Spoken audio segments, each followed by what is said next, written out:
We are going to talk about root smudging and toning today, which is a necessity for lighting services for the most part. We're going to talk about troubleshooting and formulation. We're going to talk about tips and tricks. So that is going to be covered today. We have a couple more minutes before we let people in, and then we will get started. If you have questions about the root smudge or toning process, please put them in the chat so we can answer everyone's questions. And then, of course, you can always utilize the band group for any other questions you might have in the future about this topic.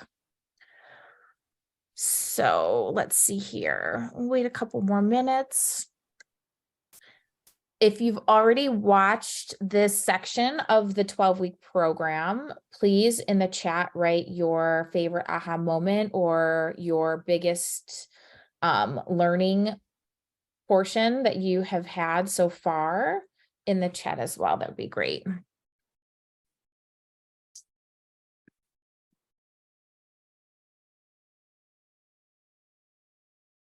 Amanda and Melanie, do you want to start the conversation? We'll get started. We'll start with consultations and why they're important and how to find out the proper information when it comes to toning and root smudging your client. Yeah, I feel like it's important to go over consultations even with toning, because that's when you can determine if you're using more of like a transparent like shadow root or toner, more of like a permanent. Because if someone, say for example, just wants like a little like root tap that isn't like a true like shadow root, that's when you would go in and use that color line versus like a different one that's more permanent or more coverage. Yeah, I agree with that. And I think that the consultation is so important too. Just for even when it comes to regular toning, sometimes people show like a picture of something that might be like a level 7 or a level 8. So then you won't have to leave, like you would know, going into the service that you don't need to lift them to that full level 10 if they only want to be like a level 8. As far as consultation with the root tap or root smudging goes, I always try to determine like how much of a shadow root are we going to do. Some people like the very bare minimum of like a tap, and some people like it to be dragged down to look more like lived in roots. So I like to utilize pictures of both. And then too, going over, like Melanie said, like if they like more of like an opaque coverage or something that's like a little bit more translucent. And then too, I think it's super important in the consultation to go over exactly how long root taps and root smudges last for, and like what they can expect when it kind of starts to fade off, or maintaining their look. I think something else that's really important with consultations is utilizing a lot of pictures. A lot of people don't understand toning, how it works, and exactly what they're looking for. Especially when it comes to brighter blondes, we have to understand that some people might say like, oh, I want a cool tone or I want a platinum. But a lot of people don't understand that cool tones can look dull. So when we're toning blondes, we have to ask them if they want a brighter effect, because if they want a brighter effect, you have to have some sort of gold in your formula. Sometimes using a straight violet or a blue-based toner can give you a super cool effect, but you won't have that brightness that a lot of people are looking for when it comes to actually getting their hair lightened. So I think utilizing pictures, really asking and explaining like what you're seeing in the picture so you're on the same page. I think too, with consultations, like really understanding what the person is looking at when you're utilizing a photo is really important. There have been so many times where I will see something different in a picture than the actual client does. For example, like I will see a multi-dimensional blonde and I'm seeing like the brighter pieces in the blonde and I'm seeing like the more cooler tones, where the client is seeing like the more golden pieces. So really making sure that the consultation is done properly and that you're utilizing and asking all the questions that are going to get you the information that you need. Luckily with toners, most of the time you can use a quick fix or you can adjust the tone pretty easily before, the 24 to 48 hour processing time is up. toners can take, and lightened hair can take 24 to 48 hours to really settle in the hair. So if you do need to make an adjustment, or you do need to, say you overtone somebody's hair, you do need to pull out some of that color, it can be pretty easy. I think one of the things that's really important when we are toning lightened hair is, with that first shampoo, really making sure that you are doing a very thorough job when you are washing the client's hair, and that there is no lightener residue in the hair, because that will lead to inconsistent toning throughout the strand. So if you have any lightener left in the hair, or any residue from lightener, most of the time the toner may not deposit on those areas, or the lightener, if it's still processing, will eat through the color molecules, and you will have an inconsistent color application. Amanda, Melanie, do you want to touch base on that? Mm-hmm. Yeah, so just like Patty said, if you don't rinse, especially, I find it more with bleach than hair color, but if you don't rinse the color out all the way, I've had it happen to me, I've seen it happen before. And then you put the toner on, the bleach will not let that toner deposit. So then the hair comes out super splotchy looking. Some pieces, especially when you're doing kind of like a more dramatic tone. So like if they really wanted to be like that very icy or very ashy, there'll be yellow spots, the places that just like weren't toned the right way. So then it's kind of like going in and just targeting those spots, so that like the rest of the hair doesn't get too dark. It just turns out to be a huge mess. So making sure that yeah, it's like thoroughly rinsed out. And then another thing too, with like talking about using pictures, another reason I think pictures are so important is because now with social media, I feel like everybody gives their hair color like a name. So everyone will say like, oh, I want like a vanilla latte hair color, and that's different to everybody. Like I had a guest come in recently who was calling her hair color cinnamon, and she was pulling up pictures of like burgundy hair color. Like that is not what I would consider cinnamon. So I think like that's another way to like really utilize pictures to end up to make sure you end up on the same page. Yeah, I agree. I feel like Amanda and I both get this a lot, actually. I feel like a lot of our clients come in, they say that they want really cool and like ashy hair, but like realistically, they just want like a bright blonde that's more like a bright neutral, and they just don't want to see any yellow. So really they just want the hair lifted to past yellow and just tone more neutral, but they don't show us a picture. Like we would just automatically assume to tone it more ashy and cooler. So that's why like I feel like using pictures is really important. I think another thing that's really important is understanding what you're utilizing to tone the client's hair, and understanding your actual products. There are some products that do lift the natural base of the hair, and most of the time it is your products that contain ammonia, because ammonia has a little bit of lifting power. So making sure that when you are doing a root smudge and a toner, that you will, like, you're utilizing something that doesn't lift the natural tone. And I think, making sure that you understand the developers that you're utilizing as well. I also think, and I personally do not recommend when we're doing a root smudge, is utilizing permanent hair color. Permanent hair color is permanent. And even though that client might want that deeper root, if there's somebody that comes in on a regular basis to get highlights, breaking through permanent hair color is really difficult, and it will, most of the time for the next service, will become brassy and will be hard to lift through. So I think utilizing more of your demis and your semis. We utilize Redken shades at our salon. We utilize Dia lights at our salon. So your Redken shades, the reason why we have two different types of root smudge options is your Redken shades is going to be more of a translucent root smudge and a more translucent application. Whereas your Dia lights is going to be more of a deeper tone, and it's going to give you more of a rooted effect. So when you understand your products, it will give you a better application. I know in the past I've used Wella Color Touch. That's what we used to use. And there's two different developers, and one of the developers would lift the natural base, and then it's brassy, right? Because when we're budging it just like one level, that can happen. Sometimes it's really an unwanted effect. So we really need to make sure that we understand the products that we're using. And then of course you can always do test strands. We recommend doing test strands or just really kind of utilizing mannequins to see and to practice. You can never go wrong practicing on a mannequin. If you have a client coming in and you're unsure of how to achieve the result that they want, just don't wing it. Really do your work and be the professional and prepare for that service. You can even buy little, and your salon owner can buy little sample swatches where you can test your different toners inside of the salon.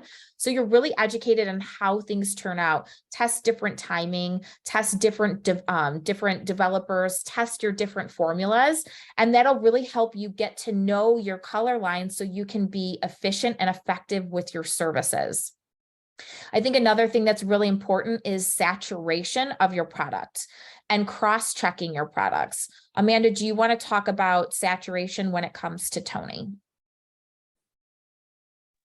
Yeah, so it's the same as, you know, doing the root smudge or toning or applying color. If you're not getting that full saturation, the hair color is again going to look very splotchy. And you're going to notice right away the pieces that were missed. So I think it's important when applying just a regular toner that you're like kind of emulsifying it through your hands. That kind of ensures that it's going to get on every strand. I know a lot of time for me, I like to do like a lot of teasy lights, and I like to do like foliage or whatever, making sure that those are completely combed out, because with the teasing, it'll create gaps too. And it's really hard for the toner to like penetrate through those knots. So doing like a really thorough shampoo, combing it out, and then putting the toner and the root smudge on just to ensure that there's no weird lines of demarcation or any splotches that were missed for toning. And then with applying the root smudge too, I think as far as saturation goes there, it's super important that you're watching where you lay the hair down. When I first started, root smudging was extremely difficult for me because I was applying it more in the ways that I would apply a touch up. And from the way I would lay the hair back down, the mid strand of like my top sections were getting like little dots of root smudge on it. And I could not figure out what I was doing wrong. And it was the way I was like laying the hair down. I was like saturating very well, but then moving the hair back to, or pulling it straight down, was leaving weird lines all over the place and was just a headache to fix.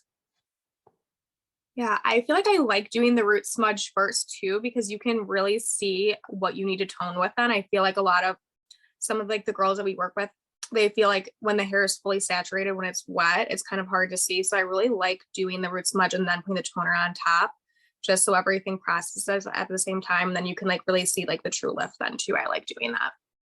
I also want to touch base on processing time and application. So if you are in a salon and your shampoo bowl is very difficult to maneuver around to apply your actual root smudge at the bowl, move them to your station, towel dry them really well so you can do a thorough application so that you're not getting spots and that it's balanced on both sides. You can do root smudging and toning at your chair. Also, if you work at a salon where there is a limited shampoo bowls and you know that it's very busy, opening up that shampoo bowl so it's available for somebody else who needs to get their client washed is also something that you really have to be courteous about and you really have to think about, right?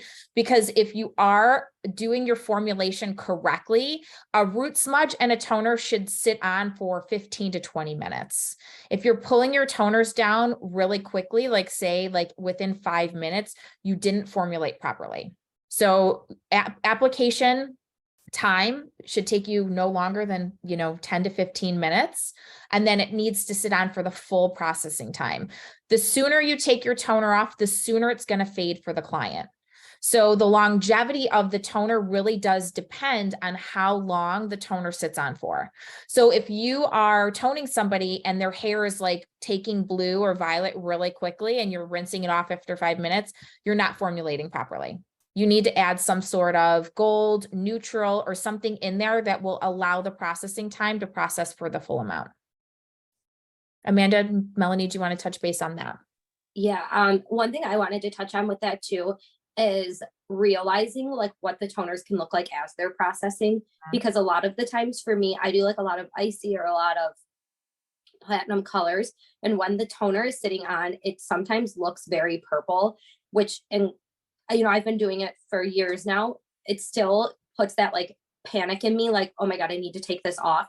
So for me, I need to walk away from my toners because I know that's how they process. And you know, sometimes too, like I'll have a guest who opens up their phone and they're looking at in the camera, like, is my hair going to be purple? It's just important to remember that that's just how sometimes that they oxidize. And when you rinse it off and blow dry it, it's going to be great. Yeah, I feel like, especially with my brunettes, I feel like it already like looks so dark when you put it on. So I feel like I do have to walk away too. I agree with that, just because I feel like, especially like when you're doing brunettes, like you have to let it sit for like 20 minutes to like really make sure that the color lasts. And I feel like I do have to walk away because I feel like it looks so dark when it's processing.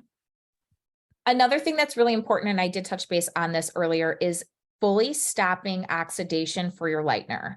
So if you have clients that are leaving, there's a couple of things that could make this happen, right? So if you're having clients who are leaving and they're saying my toner isn't lasting, there's a couple of reasons why this can happen. One, we did not leave it on for the full processing time. Two, we did not completely stop the oxidation of the lightener, and the lightener is continually processing and it's eating through the color molecules that you deposited for toning. Or three, their styling tools are way too hot and it's causing the color to fade. So we need to communicate these things and share these things with our guests when we are doing the services. A toner longevity, I would say, is anywhere from 4 to 6 weeks with proper products and care. So if your client's toners aren't lasting that long, it's our job as a professional to troubleshoot and to find out what the issue is so they're not having that problem. If you are having clients that are, you know, extending the length of time in between services, then it's our responsibility to make sure that they're coming in to refresh their hair. And that looks like a Malibu treatment and redoing their root smudge and their toner so their hair looks fresh in between services. So a great way, and we're going to talk about this, is utilizing root smudges not only to create an effect, but also to kind of fix our mistakes. So if you are somebody who is having bleeders on your highlights, this is just something that you're kind of struggling with because you're still trying to master your highlight time. Or sometimes what happens is clients scratch their head, they talk on their phone, they shift their foils, you know, they touch things and foils can slip. So when we're dealing with these, utilizing a root smudge to correct these issues is a great way to make sure that the client is leaving with great hair. Melanie and Amanda, do you want to talk about some other ways while fixing bleeders and other ways that you utilize root smudging? Yeah, so if I have a bleeder, I'll either go in after like I already tone and everything, and then maybe just formulate like a shade or two darker and just place it on that spot, or I'll do it after I blow dry them, just put it like, if it's a tiny bleeder, I'll put it in a foil and then kind of rinse it out after, because I feel like then it actually saturates and absorbs the color. But I always formulate like a shade or two darker to really cover that. And then if I need to put any like toning additives in too, I'll do that too. Yeah, I'll use it like kind of like Melanie said, like to spot like where a bleeder had happened. Usually I try to match it as close to their natural as possible so that there's not really anything there. I've also used it. Sometimes I've had people come in where they've gotten their hair done somewhere else and they really don't like it. And most of the time it's like they feel super stripy. And a quick, easy fix for something like that is root smudging, because it kind of just gets rid of those like really harsh, chunky lines right at their scalp. Where, you know, they don't want to see it. Or sometimes too, some people want like a balayage look or more of a teasy light. And if you still feel like it's too high up, like you were planning for it to, you know, start a little lower down, a root smudge is a great way to like utilize, or a great thing to utilize to fix that too. Another way that I really like to utilize root smudging, somebody might not necessarily want like a root. but they want their highlights to last as long as possible, and they want a nice grow out. So if I have a blonde that's coming in and we're lifting them as high as we can, you know, like a 10 past, like, you know, at that like buttery kind of yellow stage, but they want a nice grow out, I will tone them sometimes with a 10, and then I may root smudge them with something like a 9 or an 8, which isn't going to really affect their natural base color, but it'll kind of deepen those highlights at the root a little bit. So when their hair does start to grow out, it grows out much nicer and they don't have such a harsh line. So that's one of my favorite ways that I utilize root smudging for my blondes. It really does make a huge difference for my clients grow out, and they really, really love that because it just makes them feel like their hair looks fresh for longer.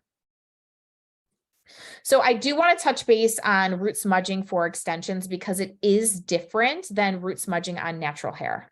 So when we're root smudging on extensions, we are always using a permanent color. I always use 10 volume and permanent because it lasts longer than utilizing a demi, unless I'm utilizing something like Color Touch or something with a deeper deposit. And I think that's something that we have to think about too, because extension hair and regular hair are completely different. They process different. The formulation is going to be so different as well. Melanie and Amanda, do you want to talk about that and what you utilize when you're root smudging extensions? Yeah, I feel like what Patty said for sure, that you have to formulate different than you would formulate like normal hair. So extension hair always takes cooler. So even if say your client says they want like a really cool root on their extension hair, if you go in and put a cool tone, it's almost going to just pull blue or like purple. So you have to formulate accordingly, knowing that. And then I agree, I only do the permanent and the 10, because even if I've used shades before, and I feel like even if you just use like a neutral, like it takes different too. And it, after I feel like 3 washes, I feel like it kind of comes out. So definitely permanent color. And then kind of, I wouldn't say toning or formulating warm, but more just not really using cool tones on the extension hair. Yeah. I also think the extension hair pulls a little bit darker. So I try to formulate like a shade or 2 lighter than their natural root, because that extension hair is going to pull it a little bit darker.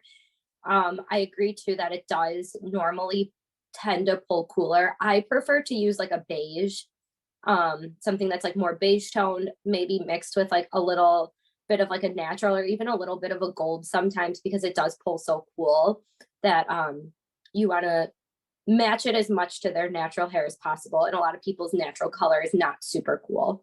And then I agree too, shades just washes out of it really fast, or it fades super warm, almost like a yellowy, or like we have a client that called it mustard once. So we just try to stay with permanent color, 10 volume, and then kind of keep it at that like beigey neutral shades. So next I want to touch base on what to do if your toner pulls wrong. So first and foremost, we really want to make sure that we're prepping the hair before we're toning. So making sure that you are evening out the porosity before you apply the toner is really important. There's a lot of different products you can use inside of the salon. There's sprays, there's different like conditioner-like products, like we use Wella Post Care, and that stops the oxidation and evens out the porosity. This is going to ensure that you get an even deposit and an even application for the client's toner. Now, if you are applying a toner and you apply the wrong formula, or you do let it sit on longer and it does over deposit, one of our favorite products inside of the salon is Malibu Quick Fix. And this is just a little powder that you mix in your hand and you add water and you apply it to the hair, and it will lift out the over deposit of color. So we always want to make sure, like, mistakes happen. They just do. Sometimes things don't turn out the way we want. Sometimes there's a miscommunication and it's not what the client wants. What's important is it's not about not making mistakes, right? Because we learn from every single mistake we make is a learning lesson. What's important is we know how to fix and we know how to prevent things from happening if possible. So these are just some of the tools that we utilize inside of the salon. But I think really making sure that the porosity is evened out and that you have something like a quick fix to be able to quickly adjust the client's hair is really important. Amanda, Melanie, do you want to touch base on this as well? Yeah, I like the quick fix or like the Malibu, what's the white packet called? That's the regular, like the original The crystal Malibu. gel. Yeah, Crystal gel. I like those because I feel like it's like the way you can apply it, it's not like a huge like ordeal. So even if like you do like overtone a client, you don't have to like explain like, oh, I overtoned you, like we're gonna go do this and that. You can just like do it and it's not like a whole like 10-step process. That's why I like the Malibus. Yeah, and then when Patty says like evening out the porosity, I think it's super important to have the client lift their head and towel dry the entire head, especially like the nape, because as the hair is dripping, the nape of the neck will like retain the most water. So sometimes when their head is just leaned back and you're just going to use your hands to try and squeeze out the water, it's not enough. So I always have my client lift their head. I use a towel. I make sure to wipe, especially too, like we talked about, making sure all the bleach is off. Sometimes like a little bit of bleach could be, on their hairline or behind their ear. And when you're mixing everything together, you can pull some of that bleach back onto the hair and you'll have those same problems that we talked about earlier.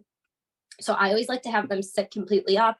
I use a towel to make sure the hair is very squeezed out and like even in porosity. And then if it's more comfortable for them to lean back again, then we can do it that way. But yeah, making sure the whole head is the same porosity before starting so that the water isn't creating too much of a gap, so that those pieces saturate just as much as the pieces that are more dry.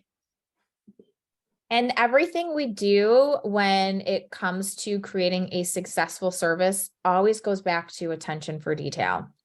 Every single thing is going to really go back to the amount of effort that you put into really thinking about all the little things that make the bigger picture. So towel drying properly, making sure that the hair is free of lightener, making sure that there isn't anything around the ears, really making sure that you're prepping the hair properly. These are all little tiny steps that equal a really successful service. So it's those things that are really going to make you stand out as a hairstylist, because a lot of people just kind of want to skip steps, and you never find success in skipping steps. We want to be efficient and we want to book the proper amount of time, but we definitely don't want to skip steps. And if you feel like you have to skip steps, then it's not the proper time to do what you need to do for that service. And you need to think about what you can do instead of, like, if someone wants a full highlight, you don't have time for that. You know that there's not enough time to foil, tone, blow dry, cut. Then what can you do in that allotted time to get them to their result as close as possible? So last but not least, I want to talk about keeping your toners bright. And this is going to go back to formulation. So again, if somebody wants a brighter tone, and if somebody wants a brighter blonde, we need to make sure that we are formulating properly. And I think another thing too is making sure that your client's hair is bright is prepping the hair. Again, going back to prepping the hair. If you have somebody who has hard water, if you have somebody that has an over deposit of blue shampoo, if you have somebody that is, just has like an over deposit of color, or their blonde is just kind of looking dull and faded, we don't always need to pull highlights through the entire, like every single time to brighten that up. And a toner is not going to fix that. It's just not. So when we are thinking about what we need to do in the safest way possible to keep the integrity and the health of the hair, utilize your tools, utilize your Malibu treatments. Make sure that you are really just prepping the hair properly, and then go back into formulating. And to keep the blonde bright, you're always going to need a warmer tone. Warmer tones are always going to look brighter than cooler tones. And I think, not to go back to Redken shades, but a lot of these toning products that are available will have your ash golds or violet golds, and that will utilize both the cooling and the warmth enhancing. And that's pretty much what we're doing with toning, right? We're either enhancing a color, or we're canceling, or we're neutralizing. So those are your primary, reasons why you're going to go in and tone. So what are you doing for each client, and how do you get that result that they want? Amanda, Melanie, how do you keep your blondes bright? I like to definitely prep, like you said. Sometimes they need like a really good detox shampoo. Sometimes it's a Malibu treatment. We also have like metal detoxing shampoos at the salon. So sometimes if their hair is looking very like dull and yellowy, I'll do that first. If I have the time to shampoo them really well, to see if that helped lift anything off. Sometimes with my bleach touch-up clients, I feel like they do have like an over deposit of purple shampoo because they're trying to keep it, one way at home. So sometimes like a quick like bleach wash on the ends before I tone, like while I'm formulating, is enough to lift it off. I always, always, always add gold into my toners. Even if it is just a little splash, because even when somebody wants to be ashy, there's like a fine line between like being very ashy that's still like bright and you can see that it's ashy, or just turning it like straight up gray. And I think just adding like the smallest amount of gold makes that big difference. Even though sometimes it could be scary to do that, because like you'll have clients that say, I had a client recently, this is a great example. She was new to me, and she had never been to our salon before, and she made sure to emphasize to me 100 times that she hates gold. I hate gold. I don't like to see yellow in my blonde. I hate it. I hate it. But when I formulated her ashy tone, I still put gold in it.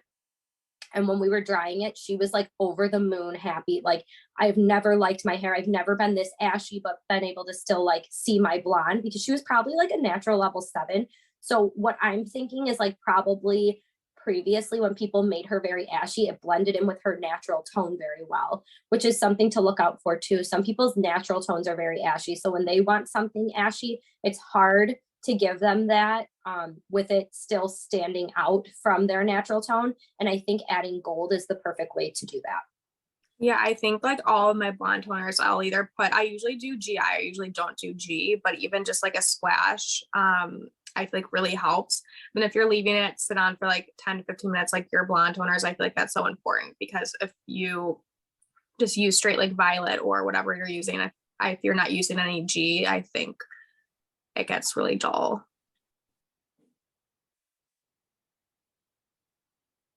Okay, there's one thing I want to show. So just give me a second because I'm going to pull it up, because I also want to touch base that cooler tones look darker than warmer tones. So if you have somebody who wants to be really, really blonde and really bright, and you're utilizing a cooler tone, that can drop them a level or two in their brightness or their actual level of hair color. So I'm going to pull up because I want to show how. Let me just make sure this is right. I want to show how different.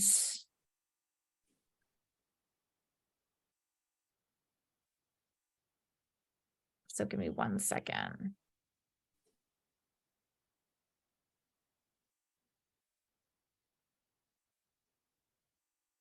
Okay.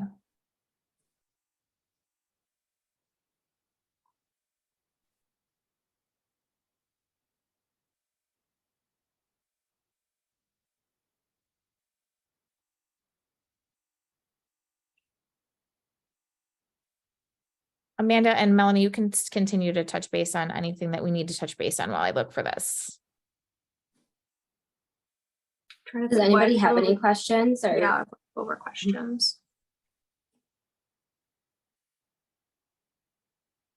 You can talk about adding like clear into your toners too. I know not every color line has that, but I know Shades does. I think Dealights might, I'm not sure. they do. Yeah. I like doing that if someone, like if they lifted really well, like say like a blonde, like lifted perfect, I really could have just purple shampooed them. Like I'll put clear in, so then I can let it sit longer. I think that's a good way. I like to utilize clear too if their hair is like very porous. And I know it's going to grab those like violety tones really fast. Adding a little bit of clear will kind of help like put a buffer and kind of like dilute the violet a little bit. And sometimes I know me and Melanie both, we use clear a lot just on its own. If like, somebody's hair is like a little more on like the damaged side, adding clear, just like a straight clear gloss all over will help bring back that shine.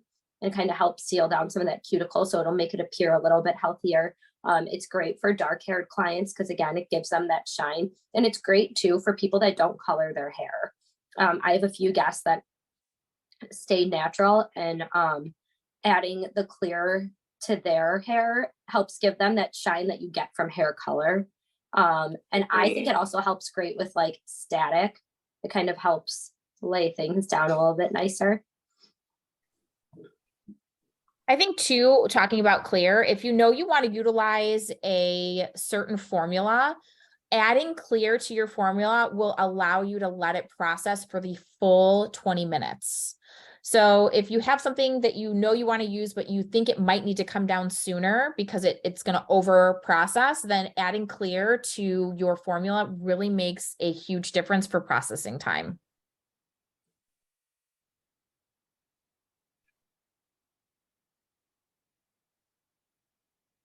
Okay, here we go.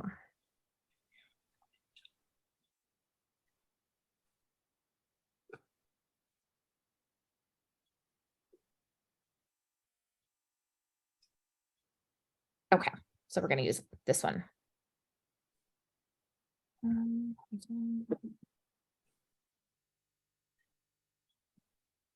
Let me share my screen. Sorry, I was going to use Redken shades, but it was just not working out for a good picture. Okay, so I'm like huge on utilizing your swatch book because I feel like if it's a good color line, usually their swatches are true to tone. Can everyone see my pictures here? Okay. So if you look at the swatch book here, like these are all a level 9, but you can see that the 1-6, which is a ash violet, looks much darker than say your neutral ash or your, warmer tones. So really making sure that you understand that your tone is also going to vary when it's actually reflecting light and when you're actually trying to get a certain effect, because cooler tones are going to look darker. I mean, you can even see here too, this level 7, this is cooler. This looks much darker. So understanding that cooler tones can appear darker should be definitely considered when you are creating your formulation. So this is just kind of like a little example. Even right here, this 9-7, this is a violet, like warm brown. It still looks much darker, say, than your golds, right? I mean, that almost looks like a shade or a level off. So we really need to make sure that when we're formulating and we're using cooler tones, that we have the understanding that it can appear a shade or two darker than maybe what the desired look is for the client. So that is something that you should really take into consideration. One thing I'd like to kind of piggyback off of that too is taking into consideration the density of the client's hair. If their hair strand is very fine and you're going cooler or darker, fine hair is going to look way darker than somebody that has thicker hair. So keeping that in mind too, like my hair strand's very fine. If I were to put a 4 on my hair, it looks like a 1. So keeping that in mind when you're toning too, because sometimes it can create that darker effect, especially when you're going cooler. Okay, does anyone have any questions before we end today's call? This is going to be recorded and posted for replay. So anyone who wants to rewatch or who wasn't able to attend will have the option. Okay, so we will see everyone next week. If you have any questions, please feel free to utilize the band group to reach out to any of us so we can help you and help get those answered for you. And we'll see everyone next week. Bye.